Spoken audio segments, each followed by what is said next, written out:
Israel ने UN में कहा कि ये उसके लिए 9/11 और पर्ल हार्बर दोनों हैं, क्योंकि जिस तरीके से हमला हमास की तरफ से किया गया। लेकिन आपको बताएं कि बीते 3 दिनों के अंदर दरअसल जंग का नक्शा, मैदान जंग किस तरीके से नजर आ रहा है, किस तरीके से दोनों की तरफ से वार किए गए हैं एक दूसरे के ऊपर। और आप देखिए, ये पूरा मध्य पूर्व एशिया का इलाका है और ये इजराइल का नक्शा है। आप देखिए, अश्कलोन, जिकिम, सरदोत, बीरी, रीम, मेगान, ऑफकेम, ये तमाम वो इलाके हैं जो रेड डॉट से आप देख रहे हैं, जहां पर वार किया गया हमास की तरफ से। लगातार रॉकेट दागे जा रहे हैं। साथ ही ये पूरा गाजा पट्टी का इलाका है। इस गाजा पट्टी के इलाके के ऊपर लगातार बमबारी कर रहा है इजराइल। और अगर हम बात करें इजरायली डिफेंस फोर्सेस के स्ट्राइक की, तो ऑपरेशन आयरन स्वॉर्ड के तहत अभी तक 1200 हमास के ठिकानों के ऊपर बमबारी की गई है। ये छोटा सा इलाका है। यहां से अगर आप आगे जाते हैं तो ये मिस्र का इलाका आ जाता है और उसके साथ ही इस तरफ वेस्ट बैंक का इलाका है। लेकिन ये जो इजराइल का इलाका है, यहां पर ये गाजा पट्टी है और ये गाजा पट्टी हमास के नियंत्रण के अंदर है। और इसी इलाके के अंदर ये जो ब्लू डॉट्स आप देख रहे हैं,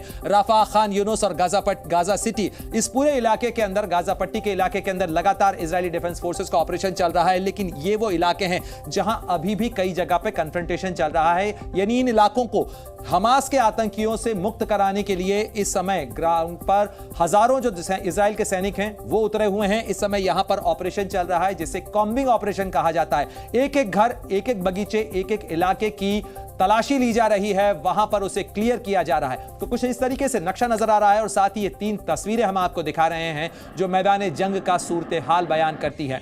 हमास और इजराइल के बीच चल रहे युद्ध के अंदर 1200 से ज्यादा लोगों की अब तक मौत हो चुकी है, जिसमें 750 लोग इजराइल के अंदर मारे गए हैं हमास के हमलों में। लेकिन इसके जवाब में आतंकियों पर इजराइल की स्ट्राइक का सिलसिला लगातार जारी है। 3 दिनों के अंदर 1200 ठिकानों के पर निशाना साधा है इजराइल ने और हजारों टन बम बरसाए हैं कई इलाकों के अंदर।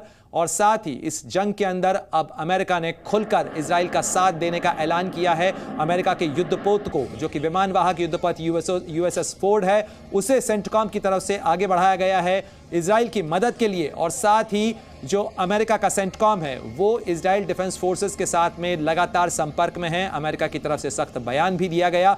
और साथ ही इस बात की भी आशंका जताई जा रही है कि मरने वालों में कई अमेरिकी नागरिक भी शामिल हैं। और साथ ही जिन लोगों को बंधक बनाकर गाजा में हमास के आतंकी ले गए, उसमें कई अमेरिकी नागरिक भी शामिल हो सकते हैं। इस बात की आशंका अमेरिका के विदेश मंत्री एंटनी ब्लिंकन की तरफ से दर्शाई गई।